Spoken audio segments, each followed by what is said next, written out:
Yan, magandang araw po sa ating lahat. Kamusta po? Panibagong araw, panibagong video po tayo. For today's video po, tayo po ay nag-decide na magpagupit. Tara, samahan niyo po ako. At ayan nga po, at nagpa-schedule ako ng pagpapagupit ngayong araw. Bali, dito po sa amin ay hindi po tayo basta-basta pwedeng pumunta sa pagupitan nang wala po tayong appointment. Kailangan po nating tumawag at magpa-appointment. Ayan, at naka-schedule po ako ngayon ng 7 p.m. Kaya pumunta po ako. Kasama ko po si Mrs. at ang aking anak. At sinamahan po akong pagpapagupit. Ayan nga po. At yan po ang aking tagagupit.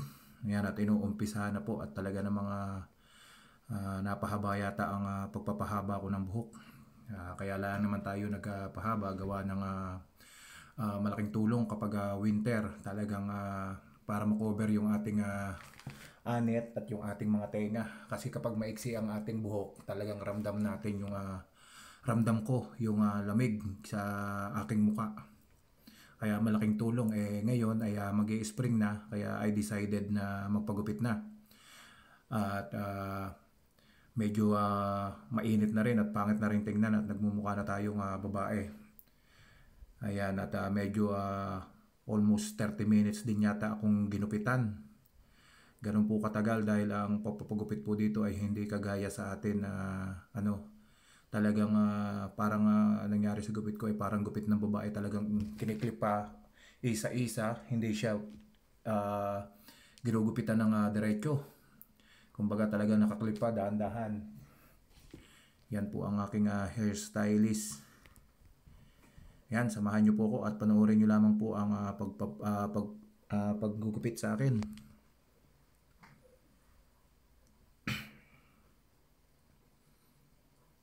Yan, dito po sa paggupitang ito ay nauna yung ganan, yung inaano muna yung gilid, and maya maya po pag natapos siyang tabihan, iaano po yan, bali i-wash po yung ating hair doon sa kanilang loob. At lalagyan ng shampoo. Napakabango po ng shampoo na ginamit sa akin. May mga product din po sila dyan na tinda. Yan. Yun nga lang, ang sa mga ganitong pagupitan dito sa amin ay talagang napakamahal. Talagang hindi mo i-imagine na ganun kamahal yung gupit dito sa amin. Talagang napakamahal. Kung i-convert mo sa pera sa atin ay talagang siguro sa atin 20 katao na yung magugupitan o higit pa. Yan. Yan, samahan nyo ako, tingnan natin ang magiging resulta kung tayo ba ay babata o walang pagbabago. Yan, at seryosong-seryoso ang tagagupit sa akin dahil ano ko sa kanya ng mga picture, dahil dito sa Canada, hindi kagaya sa Pinas na pag sinabi mong barbers, alam na magugupit. Dito po sa amin hindi. Kailangan mo humanap ng style ng gupit mo para matulad nila. Kasi hindi po nila alam yung barbers na gupit kung tatawagin. May mga tawag po ay hindi ko rin po alam kung anong tawag dito sa amin. Kaya ang ginawa ko na lang po ay decided na mag-search ng mga gupit. At ayan nga po yung nakita ko, yung clean cut, yung gilid. At binawasan ko ng manipis yung ibabaw para sulit naman yung ibabayad natin para matagal din ang humaba. Yan, almost 8 months or 10 months yata akong nagpahaba ng buhok. Pero nag-start ako ay kailan ba yung bago birthday ang anak ko? August, July yata. July ako huling nagpagupit. Ayan, seryoso ang ating hairstylist. At ako naman ay yung time na yan ay ako inaantok.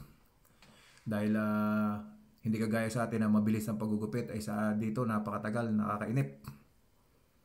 Tsaka hindi uso yun dito yung sa atin kapag ang magugupit ang masusunod, sila yung maghahawi ng ulo mo kung anong posisyon, kung paano yung tamang ano.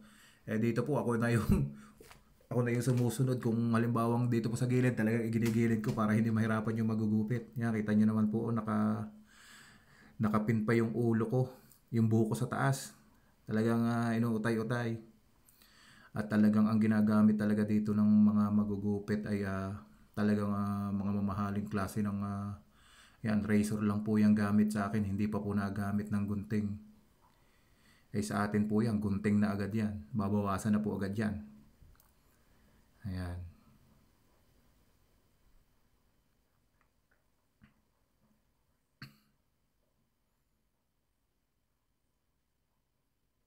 Ayun po at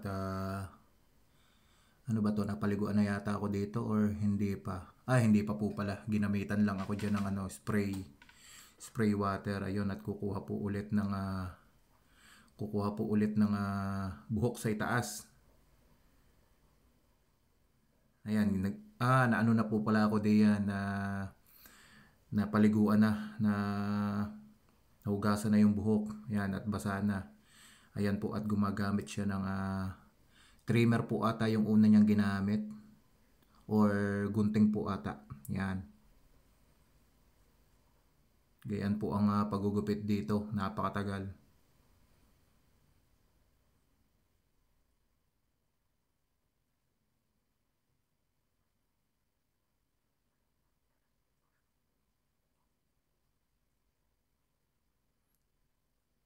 Ayan, at panoorin nyo lamang po ako.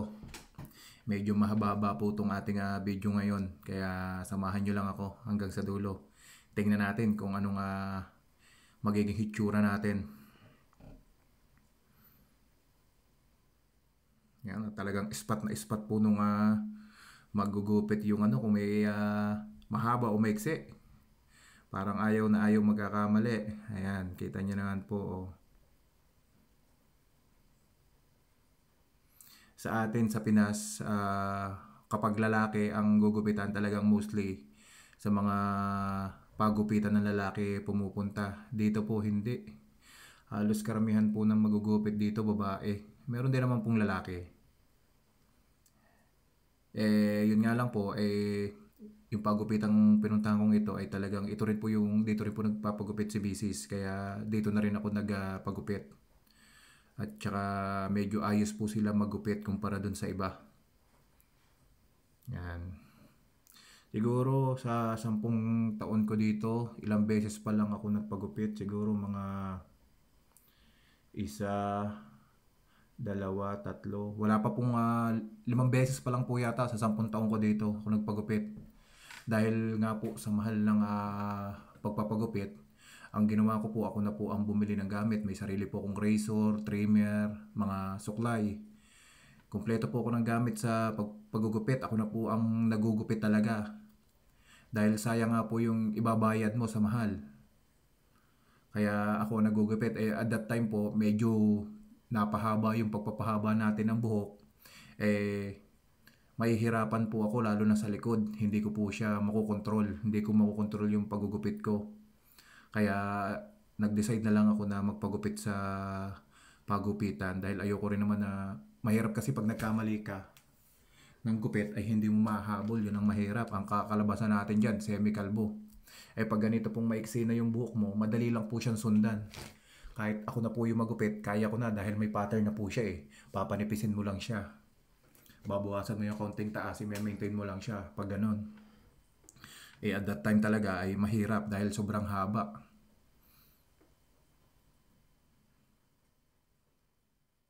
Yan, ako ay seryoso dyan pero ako'y antok na po diyan.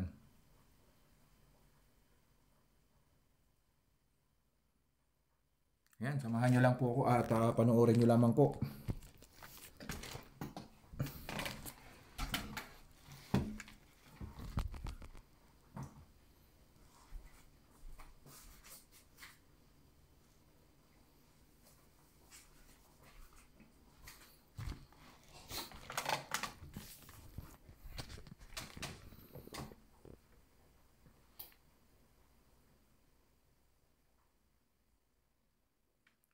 Po at binabawasan na yung pinakatuktok tapos yung una na po yung Susunod, bali yan pong lugar nga po palang yan ay sa mall. Sa loob po yan ng mall. Kaya ayos lang po. Bali alas 9 po nagsasarado ang mall. Natapos yata ako dyan ay mag-aalas 8 na. Yan. Pero bago naman po kami ako nagpagupit ay kumain muna kami ng anak ko at saka ni Mrs. Gawa ng alam ko po na magugutom sila at maiinip. Kaya yan. Bago ko pumunta, sinecure ko muna na hindi kami gutom.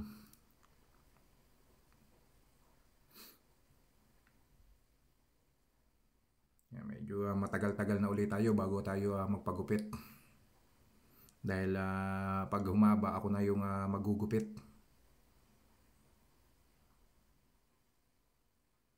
Yan, bali tinatanong ako ng hairstylist kung gusto ko raw na yung maiksi yung hindi pala, kung gusto ko raw na medyo mahaba yung ibabaw. Sabi ko hindi na, ayoko na nga mahaba, gawa ng ano nga, sayang yung ibabayad mo kung pa mahaba yung itaas. Yan.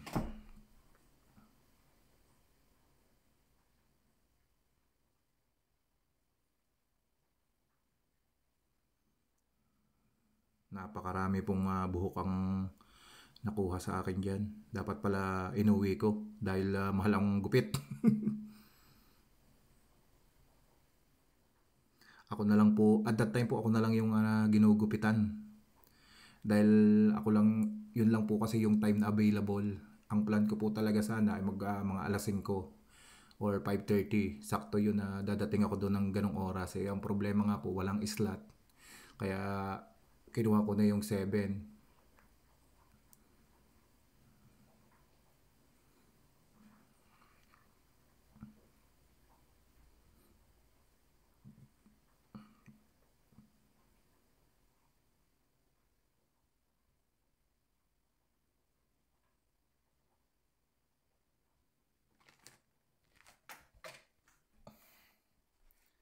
Ayan, at medyo nakikita ko na yung picture ko doon sa salamin. Okay naman yung kinalabasan kahit paano. Dito rin po kapag nagpagupit ka, talagang kailangan mong mag-tip kasi nakakahiya kapag hindi ka magtitip. Every time po na magpapagupit kami ni Mrs. talaga nagbibigay kami ng tip dahil pasasalamat na rin. Kagaya po niya, napakahaba ng aking buhok. Nakakahiya din naman na yung simpleng pasasalamat sa ganung bagay ay makatulong tayo. Yan. Ayan, at binabawasan na po yung taas. Talagang grabe po ang paggugupit dito. Ultimo mga gilid-gilid talagang iniikay, talagang pinapantay, pantay na pantay. Ayaw ng talagang napaka-perfect ng gupit.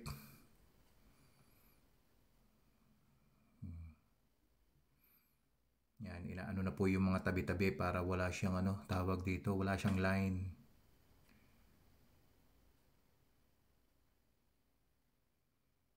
Napakatagal ko pong ginupitan. Hindi ko in-expect na ganun po katagal. Ang akala ko mga 10 minutes lang ako gugupitan. Hindi ko naman alam na pag ganun pala kahaba ang buhok mo ay talagang ginagamitan ng clip.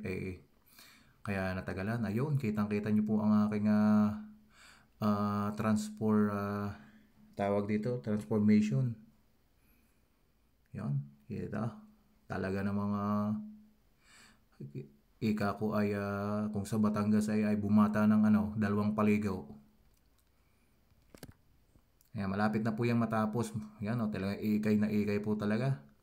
Ayan, malapit na po yung matapos. Mamaya lalagyan na po yan ng gel at patapos na. Yan.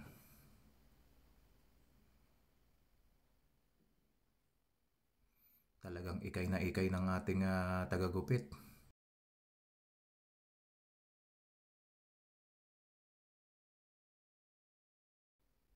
Nagmukha na tayong tao kahit paano. Maninibago ang mga katrabaho ko nito, pamihado pag pumasok tayo. Yun. Hindi ko na nasabi dun sa magugupit na ang buhok ko ay isang side lang. Kasi kaya hindi ko na rin nasabi kasi both side talagang pwede mong ano yung buhok mo sa mga direksyon pwede. Kaya hindi na ako nagano. Yan o, naayos na po. Patapos na po yan. Yun, at nakangiti na. Sa wakas, natapos na. Ayan, at pinupunasan pa. Dahil talagang ultimong buhok, talagang said para sulit ang bayad. Ayan. Yun. Yun, malapit na po tayo matapos. Yan. Hanggang dito na lamang po. Maraming salamat sa panonood. Sana'y nag-enjoy kayo sa ating video.